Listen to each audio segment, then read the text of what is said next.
오늘 하나님의 말씀 여호수아서 24장 20절에서 29절까지 말씀입니다. 여호수아서 24장 20절에서 29절까지 말씀 제가 읽어드리도록 하겠습니다. 만일 너희가 여호와를 버리고 이방 신들을 섬기면 너희에게 복을 내리신 후에라도 돌이켜 너희에게 재앙을 내리시고 너희를 멸하시리라 하니 백성이 여호수아에게 말하되 아니니이다 우리가 여호와를 섬기겠나이다 하는지라. 여호수아가 백성에게 이르되 너희가 여호와를 택하고 그를 섬기리라 하였으니 스스로 증인이 되었느니라 하니 그들이 이르되 우리가 증인이 되었나이다 하더라.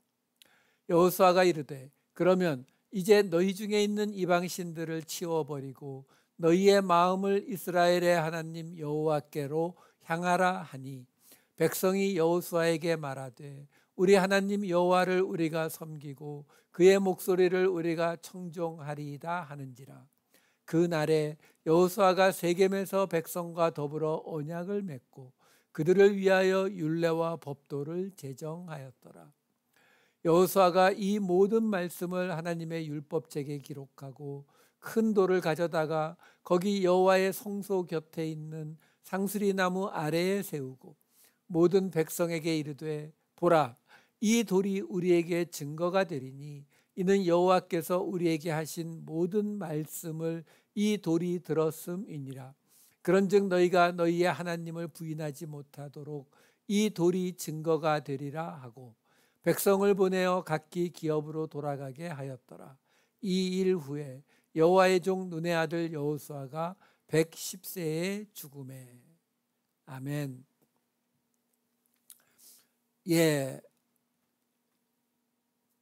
2023년 거의 연말에 시작했던 여호수아서가 오늘로써 마치게 됩니다.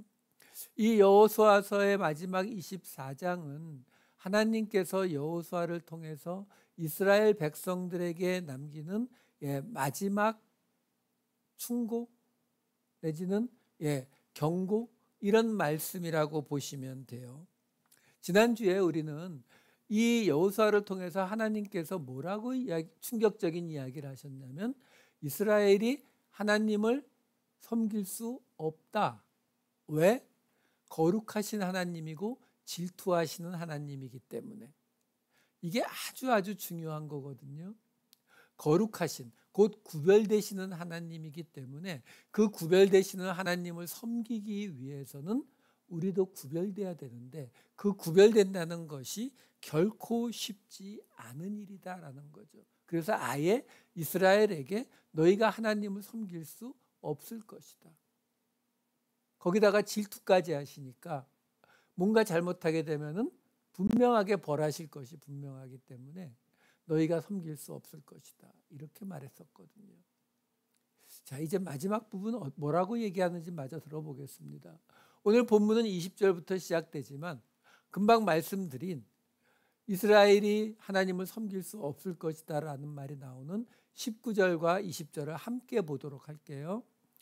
여호수아가 백성에게 이르되 너희가 여호와를 능히 섬기지 못할 것은 그는 거룩하신 하나님이시요 질투하시는 하나님이시니 너희의 잘못과 죄들을 사하지 아니하실 것임이라. 이렇게 말해놓고 곧장 20절에 이렇게 이어집니다. 만일 너희가 여호와를 버리고 이방 신들을 섬기면 너희에게 복을 내리신 후에라도 돌이켜 너희에게 재앙을 내리시고 너희를 멸하시리라 하니.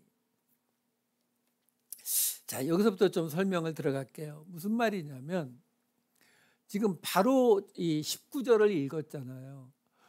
하나님을 섬길 수 없을 것이라고. 아니 내내 하나님을 섬기라고 이야기하면서 근데 너희는 실제로 하나님 섬길 수 없을 거라고. 왜요? 가장 큰 게 거룩하신 하나님, 구별되시는 하나님이기 때문에 우리가 구별돼야 되거든요.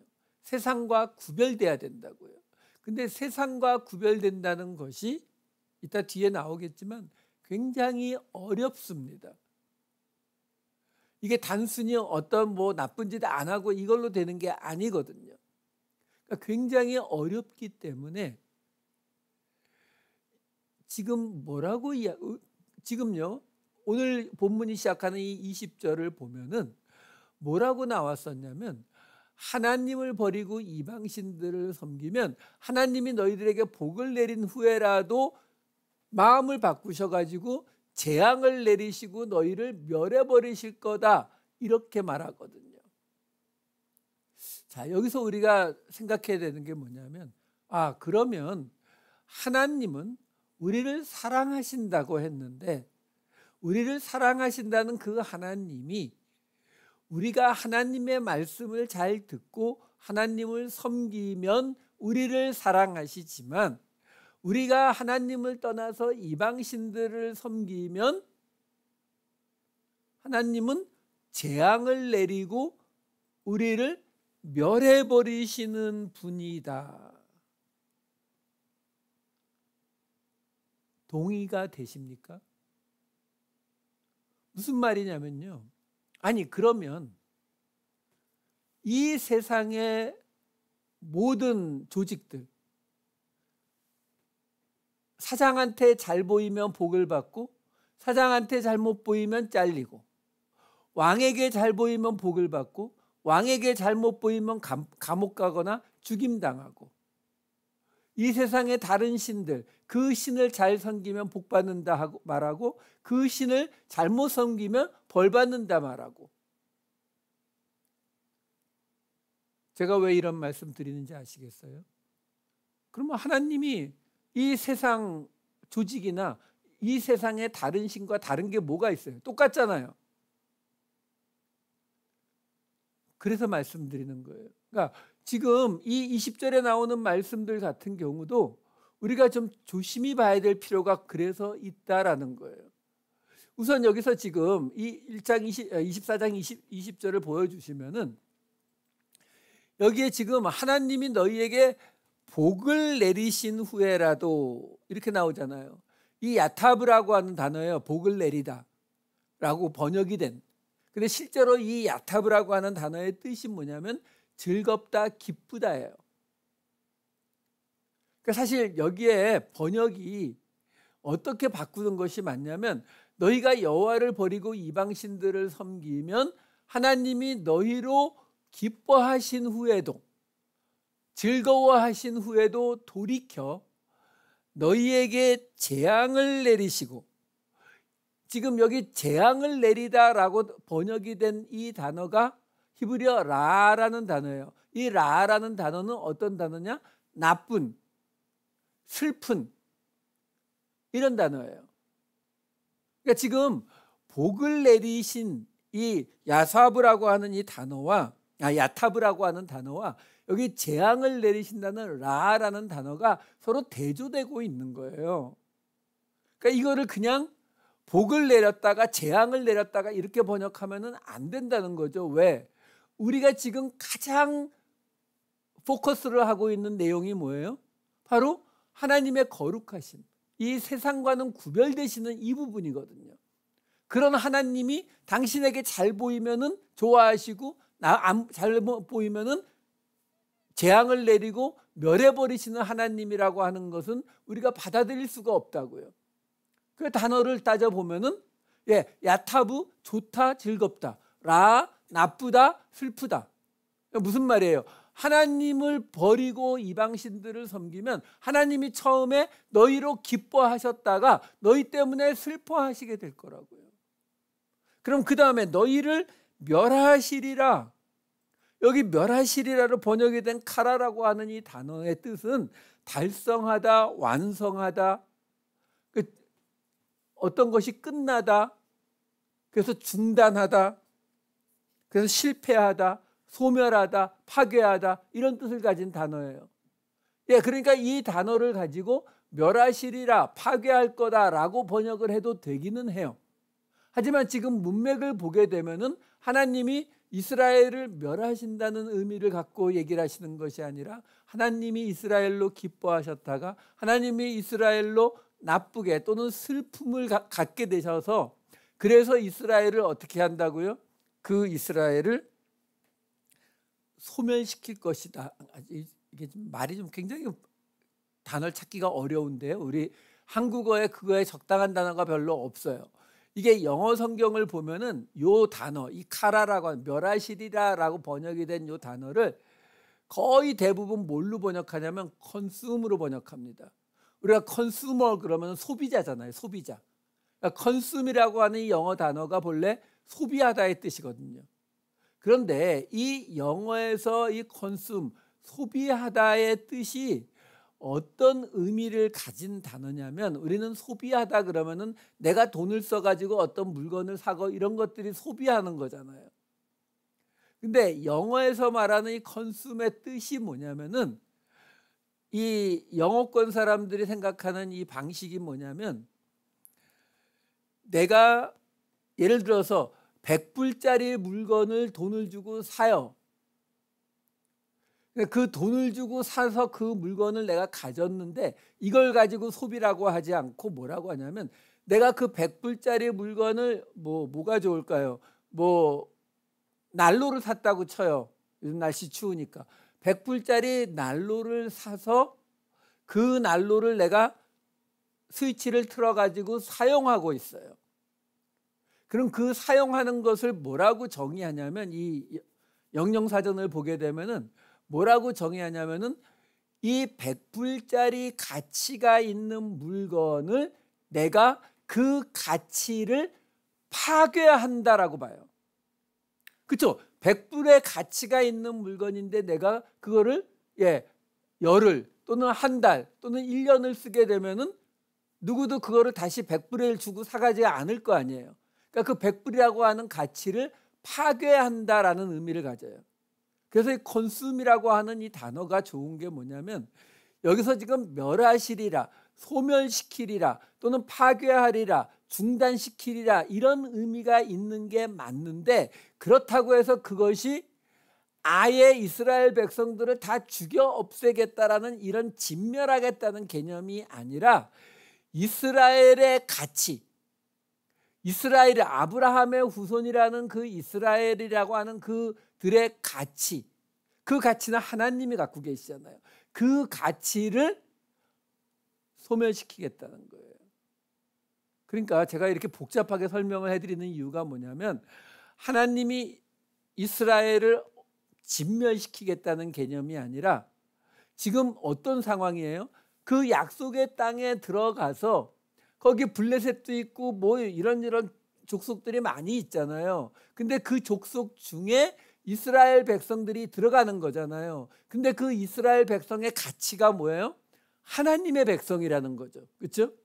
아브라함의 후손은 하나님의 백성이라는 게 그 이스라엘의 가치라고요. 근데 그 가치를 없애버리겠다. 그러면 이스라엘은 어떻게 된다고요? 그냥 다른 족속들과 차이가 없는 족속으로 바뀐다. 제가 이렇게 해석하는 이유가 여호수아서 23장 바로 앞에 23장 12, 13절을 보면 이런 구절이 나오거든요. 너희가 만일 돌아서서 너희 중에 남아있는 이 민족들을 가까이 하여 더불어 혼인하며 서로 왕래하면 확실히 알라. 너희의 하나님 여호와께서 이 민족들을 너희 목전에서 다시는 쫓아내지 아니하시리니 그들이 너희에게 올무가 되며 덫이 되며 너희의 옆구리에 채찍이 되며 너희의 눈에 가시가 되어서 너희가 마침내 너희의 하나님 여호와께서 너희에게 주신 이 아름다운 땅에서 멸하리라. 여기 지금 하나님께서 이스라엘 백성들이 다른 민족들과 혼인하고 서로 왕래하게 되면 어떻게 한다고요? 그들을 다 전멸시킨다고요? 아니요, 아름다운 땅에서 멸하리라라고 말하고 있지만 실제로는 어떻게 하신다고요? 그냥 같이 살고 있는 그 다른 민족들을 더 이상 쫓아내지 않겠다. 이게 벌이에요. 그럼 쫓아내지 않으면 어떻게 돼요? 그냥 계속 같이 살아가는 거죠, 뭐. 근데 그게 어떻게 되는 거라고요? 그게 이스라엘이 이 아름다운 땅에서 멸하리라. 아바드라는 단어인데 소멸하리라, 사라지다 이런 뜻이에요. 그러니까 여러분, 여기서 우리가 분명히 오해하시면 안 되는 게 뭐냐면, 이것이 이스라엘 백성들이 자기 주변에 있는 이 블레셋이라든가 뭐 가나안 족속 이런 족속들과 함께 섞여서 혼인하고 서로 왕래하고 살아갔더니 하나님께서 그들을 아름다운 땅에서 사라지게 했다. 그래서 그 사라진 모습이 뭐냐? 이스라엘이 아예 없어져 버렸다. 예, 이스라엘이라는 이름은 없어졌을 수 있어요. 하지만 우리가 세상의 기준으로 볼 때에 그 이스라엘 백성들이 훨씬 더 부유하고 훨씬 더 풍요롭게 살 수도 있어요. 아니, 그 확률이 더 높습니다. 왜? 아니, 그 땅에서 적어도 아브라함 이후에 500년 가까이 살아온 그 민족들이 그 땅에서 살아가는 방법에 대해서는 훨씬 더 잘 알 거 아니에요. 포도 농사를 어떻게 지어야 하는지, 밀 농사를 어떻게 지어야 하는지, 그 지역에서 가축들에게 먹일 풀은 어디에 많이 나는지 이거 누가 알아요? 거기 살던 사람들이 잘 알죠. 근데 그 사람들 다 쫓아내버리고 나면은 한동안, 그렇죠? 시행착오를 겪을 거 아니에요. 근데 그게 아니라 서로 왕래하면서 서로 정보 교환해 가면서 서로 결혼해 가면서 함께 살아가게 되면 전쟁 안 치러도 되고 훨씬 더 풍요로울 수 있다라는 거예요. 그러니까 여러분, 이 세상의 기준으로 우리가 이 결과를 판단하려고 하면은 안 된다라는 거죠. 왜? 예수님의 제자들도 이 세상 기준으로 따지면 복받은 사람이 있어요? 부자가 됐거나 아니면 높은 자리에 올라가서 우리가 흔히 말하는 것처럼 그 자식들을 다시 높은 자리에 물려줄 수 있는, 요즘 큰 교회들은 다 물려주잖아요. 그것처럼 그렇게 하는 제자들이 있어요? 없잖아요. 그럼 무슨 말이에요? 예수님의 12사도, 우리는 지금 그들이 와 대단하다 이렇게 생각하지만 그 12사도들 중에 세상의 기준으로 성공한 사람은 한 명도 없어요. 이게 세상의 기준과 하나님의 기준의 차이다라는 거예요.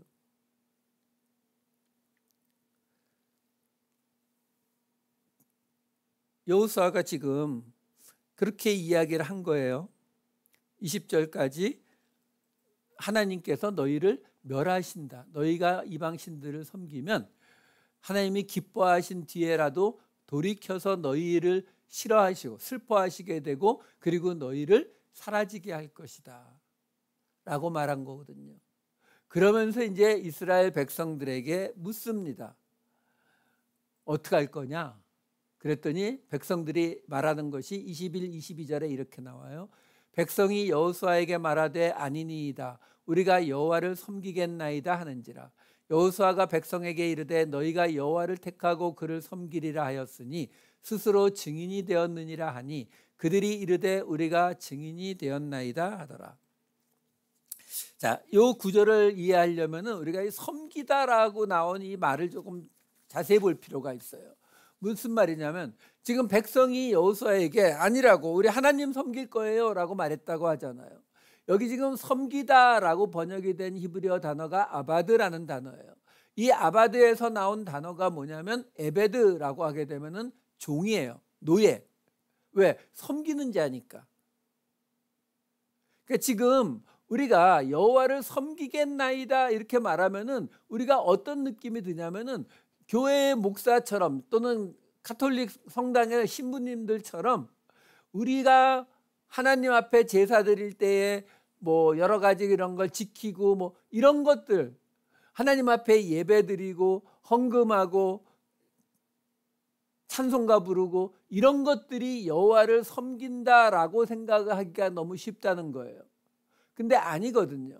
왜? 이 섬기다라는 단어가 자체가 거기에서 종이 나온다고요.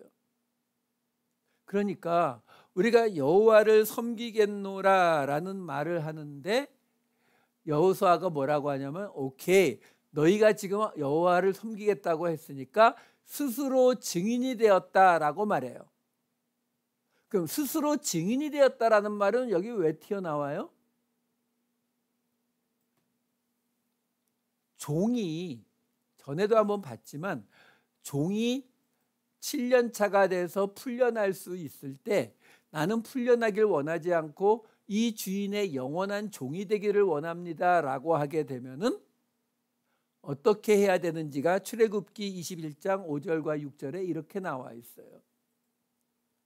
만일 종이 분명히 말하기를 내가 상전과 내 처자를 사랑하니 나가서 자유인이 되지 않겠노라 하면 상전이 그를 데리고 재판장에게로 갈 것이요 또 그를 문이나 문설주 앞으로 데리고 가서 그것에다가 송곳으로 그의 귀를 뚫을 것이라. 그는 종신토록 그 상전을 섬기리라. 아바드.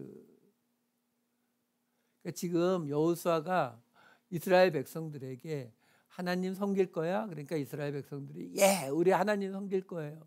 근데 그 섬긴다는 의미가 뭐라고요? 하나님의 종이 된다는 의미라는 거예요. 그러니까 하나님의 종이 되는 것이기 때문에 재판장에게 가서 이것을 확인을 해야 되거든요. 근데 여기서 지금 재판장이라고 번역이 된 단어가 엘로힘이에요. 사바트가 아니라 엘로힘이라고요. 엘로힘은 구약 성경에서 거의 대부분 뭘로 번역이 돼요? 하나님 또는 신. 예, 물론 고위 관리를 뜻하는 경우도 있기는 해요. 그러니까 무슨 말이냐면 종이 나는 영원히 상전이 되겠습니다라고 할 때 그 상전이 압력을 넣거나 협박을 할 수도 있잖아요. 그러니까 그것을 객관적인 평가를 해줄 재판관에게 또는 하나님 앞에 가서 그것을 확인받고 그게 분명히 종의 자발적인 의지다라고 하게 되면 귀에 구멍을 뚫고 영원한 종이 되는 거거든요. 지금 여호수아가 그 이야기를 하고 있는 거예요. 너희가 하나님의 종이 되길 원하는 게 맞아? 그러면 너희 스스로 증인이 되고 있는 거다. 너희 스스로 증인이 돼서 하나님 앞에 영원히 종이 되겠다고 맹세하는 것이다. 이렇게 설명을 하고 있는 거예요. 왜?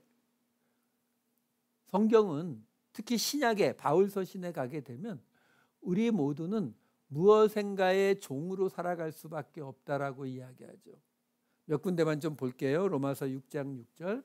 우리가 알거니와 우리의 옛사람이 예수와 함께 십자가에 못 박힌 것은 죄의 몸이 죽어 다시는 우리가 죄에게 종로로 타지 아니하려 함이니. 우리가 십자가에 못 박히지 않으면 우리는 죄에게 종로로 탄다라고 말하고 있는 거예요. 근데 그 죄의 종이 뭐라고 나오냐면 갈라디아서 4장 8절을 보면 그러나 너희가 그때에는 하나님을 알지 못하여 본질상 하나님이 아닌 자들에게 종로로 타였더니. 아까 로마서에서는 죄의 종노릇이라고 했는데 그거를 갈라디아서는 뭐라고 해요? 하나님이 아닌 자들에게 종노릇. 그러니까 로마서에서 말하는 죄가 뭐 살인, 도둑질 뭐 이런 것들이 아니라 하나님이 아닌 모든 것이 죄라는 거예요. 그래서 그 갈라디아서 4장 3절을 보게 되면 이렇게 나와요. 이와 같이 우리도 어렸을 때에 이 세상의 초등학문 아래에 있어서 종노릇하였더니. 여기서는 하나님이 아닌 것, 죄, 그것을 뭐라고 불러요? 초등학문의 종이라고 말하잖아요. 초등학문이라고 말하거든요. 여기 지금 초등학문으로 번역이 된 스토이케이온이라고 하는 헬라어 단어의 본래 뜻이 뭐냐면 원리, 근본 원리 이런 뜻이에요. 그러니까 지금 로마서와 이 갈라디아서 두 군데를 우리가 모아서 보면은 뭐라고 이야기할 수 있어요? 우리는 죄의 종이었는데 그 죄라는 것은 하나님이 아닌 것, 곧 뭐를 말한다고요? 어떤 행위나 어떤 뭐 술 안 마시고 담배 안 피고 이런 것이 아니라 세상의 근본 원리, 그 세상의 근본 원리에 우리가 종노릇하고 있는 것이 죄의 종노릇이고 그것이 하나님이 아닌 것이라고 말하고 있는 거예요. 그러면 거기에서 우리는 어떻게 벗어날 수 있어요? 로마서 6장 17절. 하나님께 감사하리로다. 너희가 본래 죄의 종이더니 너희에게 전하여 준 바 교훈의 본을 마음으로 순종하여. 교훈의 본을 마음으로 순종해서 그 죄의 종, 초등학문, 세상의 원리의 종, 하나님이 아닌 것의 종의 자리에서 벗어날 수 있었다는 거예요. 그럼 여기서 말하는 전하여 준 바 교훈의 본이 뭐예요? 바로 앞에 있는 로마서 6장 14, 15절. 죄가 너희를 주장하지 못하리니 이는 너희가 법 아래에 있지 아니하고 은혜 아래에 있음이라. 그런즉 어찌하리요? 우리가 법 아래에 있지 아니하고 은혜 아래에 있으니 죄를 지으리요? 그럴 수 없느니라. 사도 바울이 뭐라고 말합니까? 그 전하여 준 교훈이 뭐라고요? 은혜의 복음이에요. 은혜로 구원받는다는 이 원리요. 이것이 우리를 죄의 종에서 하나님이 아닌 것의 종에서 초등학문 세상의 근본 원리의 종에서 우리를 벗어나게 하는 유일한 길이다라고 지금 설명을 하고 있는 거예요. 그래서 그 바로 다음에 로마서 6장 16절에 이렇게 되죠. 너희 자신을 종으로 내주어 누구에게 순종하든지 그 순종함을 받는 자의 종이 되는 줄을 너희가 알지 못하느냐? 혹은 죄의 종으로 사망에 이르고 혹은 순종의 종으로 의에 이르느니라. 죄의 종으로 가느냐? 순종의 종으로 가느냐? 여기서 이제 순종의 개념이 튀어나오거든요. 자, 이걸 생각을 한 상태에서 오늘 본문 24장 23, 24절을 들어가 볼게요.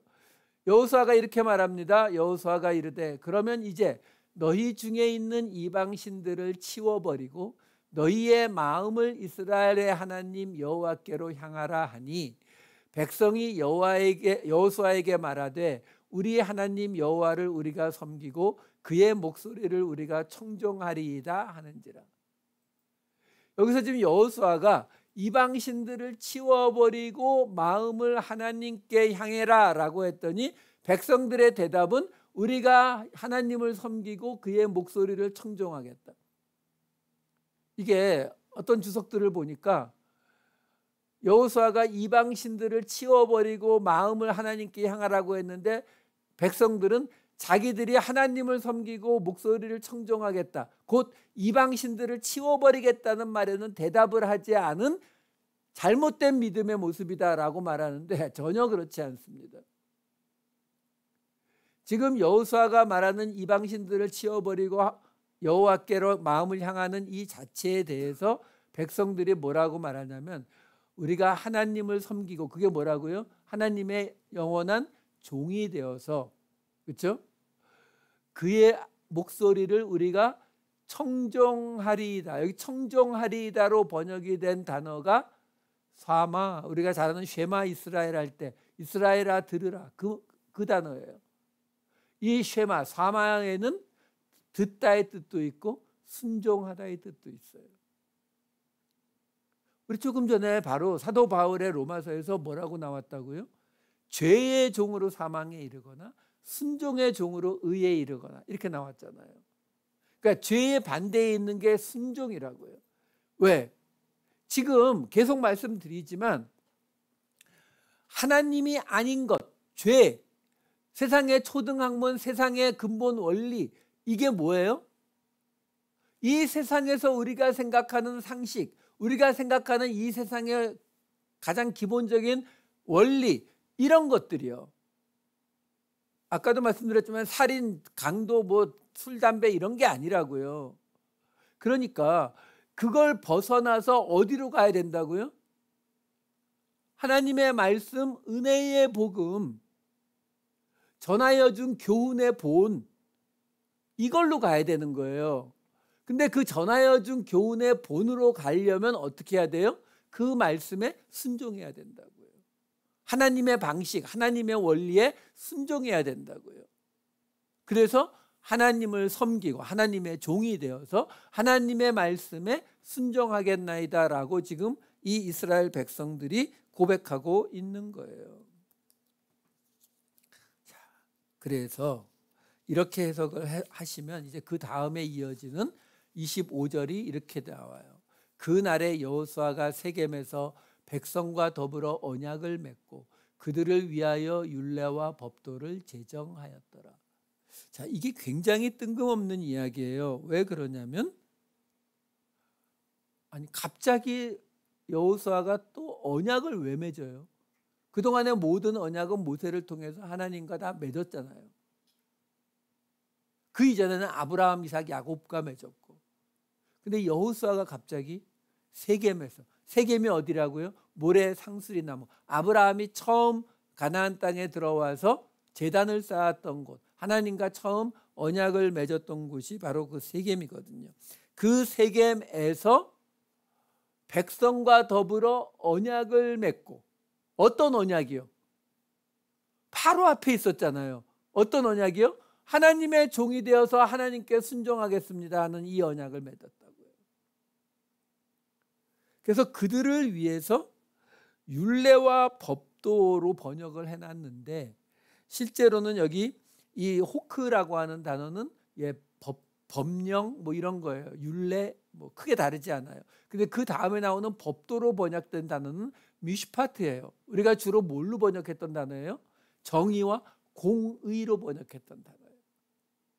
그러니까 지금 여기서 의도적으로 모세의 율법, 토라라든가 이런 단어를 사용하지 않는 거예요. 왜? 지금 여기서 지금 이 여호수아가 이스라엘 백성과 세겜에서 맺는 언약은 어떤 언약이에요? 이제 모세와 여호수아 같은 사람이 없이 이제 이 사사 시대로 들어갈 거라고 했잖아요. 위대한 신앙의 인물이 아니라 그냥 평범한 사람들이 하나님을 찾고 그 하나님을 따라가는 시대. 그 시대에 다른 거 다 제하고 요구되는 게 뭐예요? 어떻게 해야 하나님의 백성이 된다고요? 제사? 하나님 뭐 이런 게 없고 하나님의 종이 되어서 말씀에 순종하는 거예요. 그거에 필요한 율례와 공의 아니면 공정한 판단을 할 수 있는 방법들을 여호수아가 제정했다라는 거예요. 그리고 나서 26, 27, 28절 이렇게 이어집니다. 여호수아가 이 모든 말씀을 하나님의 율법책에 기록하고 큰 돌을 가져다가 거기 여호와의 성소 곁에 있는 상수리 나무 아래에 세우고 모든 백성에게 이르되 보라, 이 돌이 우리에게 증거가 되리니 이는 여호와께서 우리에게 하신 모든 말씀을 이 돌이 들었음이니라. 그런즉 너희가 너희의 하나님을 부인하지 못하도록 이 돌이 증거가 되리라 하고 백성을 보내어 각기 기업으로 돌아가게 하였더라. 자, 여기에 지금요 큰 돌을 가져다가 성소 곁에 있는 상수리 나무 아래에 세웠다고 나와요. 지금 사실 성막은 실로에 있어요. 근데 지금 이거는 세겜에서 벌어진 일이거든요. 그러니까 여기 말하는 여호와의 성소는 성막을 말하는 것은 아니에요. 바로 그 세겜 모래 상수리 나무, 바로 아브라함이 쌓았던 제단이 있는 그 자리에다가 큰 돌을 세웠다는 거예요. 그러면서 그 돌이 우리에게 증거가 되리니, 이게 조금 번역이 좀 그런데요. 여기 지금 증거가 되리니, 증거라고 하는 이 단어가 뭐냐면 에다라는 단어예요. 근데 아까 우리가 여호수아가 이스라엘 백성들에게 너희가 종이 되는, 하나님을 섬기는 것을 스스로 증인이 되라고 했잖아요. 스스로 증인이 되다, 에다라는 단어예요. 그리고 여기 지금 증거로 번역이 된 단어는 아까 그 증인은 에드라는 단어고 여기 지금 증거로 번역된 단어는 에다라는 단어인데, 에드는 남성형 명사, 에다는 여성형 명사, 같은 명사예요. 그러니까 무슨 말이냐면 여기서 이게 증거라기보다는 증인으로 번역하는 게 더 낫습니다. 왜? 지금 의인법을 사용하잖아요. 우리가 하나님께서 하신 모든 말씀을 이 돌이 들었으니까 이 돌이 우리에게 증인이 되겠다는 거예요. 왜? 이스라엘 백성들이 스스로 증인이 됐고, 근데 신명기에 따르면 증인은 2명 이상이 필요하거든요. 그러니까 나머지 1명의 역할을 지금 이 변하지 않는 돌이 지금 그 역할을 감당했다라고 지금 말하고 있는 거예요. 우리가 이 창세기부터 보게 되면은 돌을 세워서 제단을 쌓거나 돌을 세워서 거기서 하나님께 기도하고 이런 장면들이 나와요. 야곱도 그렇고 나오거든요. 근데 돌을 세웠는데 그런 하나님과 관련된 거 없이 세운 돌의 케이스가 바로 우리가 여호수아 22장에서 보았던 요단 동편으로 가던 그 두 지파 반이 세웠던 그 돌이죠. 제단. 돌로 세운 제단. 22장 여호수아서 22장 28절을 보게 되면 우리가 말하였거니와 만일 그들이 후일에 우리에게나 우리 후대에게 이같이 말하면 우리가 말하기를 우리 조상이 지은 여호와의 제단 모형을 보라. 이는 번제를 위한 것도 아니요 다른 제사를 위한 것도 아니라 오직 우리와 너희 사이에 증거만 되게 할 뿐이라. 지금 여호수아가 그 돌을 하나 세워서 이스라엘 모든 백성들이 이제 하나님의 영원한 종으로 그 말씀에 순종하며 살아가겠노라 하는 것에 대해서 증거를 세웠다라는 거예요. 이것이 지금 이 여호수아서의 맨 마지막 장면입니다. 왜요? 이제 아까 말씀드린 대로 이제 이스라엘 백성들이 살아가야 될 이 사사시대는 하나님께서 증명해 주신 위대한 믿음의 사도들이 이끌어가는 시대가 아니라 평범한 사람들이 모여서 하나님을 믿는 성도로서 살아보는 시대예요. 때로는 실패하고 때로는 넘어지고 때로는 전혀 잘못을 저지르고 이런 일들이 사사시대에 계속 이루어질 거예요. 그때에 하나님께서 우리에게 요구하시는 것이 딱 하나예요. 하나님의 종으로 하나님의 말씀에 순종하며 살아가라. 그래서 이 말까지 하고 여호수아가 죽습니다. 여호수아의 이름이 뭐라고요? 예수아, 구원자. 그 구원자가 자기의 일을 마치고 떠나가는 모습이에요. 예, 똑같아요. 예수님이 이 땅에 오셔서 우리에게 하나님을 사랑하고 이웃을 사랑하라는 그 말씀을 주시고서, 그렇죠? 하나님의 말씀에 순종하라는 말씀을 주시고서 떠나가시고, 그 예수님을 우리는 마음에 품고 위대한 인물을 따라가는 것이 아니라 그 말씀을 의지하면서 살아가는 모습이 이어지는 사사시대로 이어지는 것이다라는 것입니다. 이 여호수아의 말씀을 우리에게 주신 하나님의 마음을 생각하시고 이제 그 사사시대를 지나가야 할 이스라엘 백성들을 어떻게 가르쳐 나갈까, 어떻게 변화시켜 나갈까를 생각하시는 그 하나님을 생각하시면서 지난 1년 동안 보았던 여호수아서의 말씀을 마음속 깊이 새기시는, 그래서 하나님의 종으로 순종하며 살아가시는 저와 여러분 되시기를 우리 주님의 이름으로 축원합니다. 기도하시겠습니다.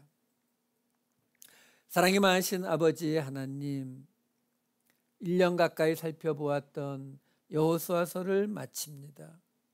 저희들 그동안 여호수아서를 통해 들었던 모든 하나님의 말씀들이 우리의 기억에서 사라지지 않게 하시고 기억 아래에 남아있다가 우리가 흔들릴 때에, 우리가 세상의 기준에 미혹될 때에 우리의 생각과 마음과 행동을 붙잡아주는 하나님의 살아있는 말씀으로 오게 하여 주시옵소서. 감사드리옵고 이 모든 말씀 우리 주 예수 그리스도의 이름으로 기도하옵나이다. 아멘.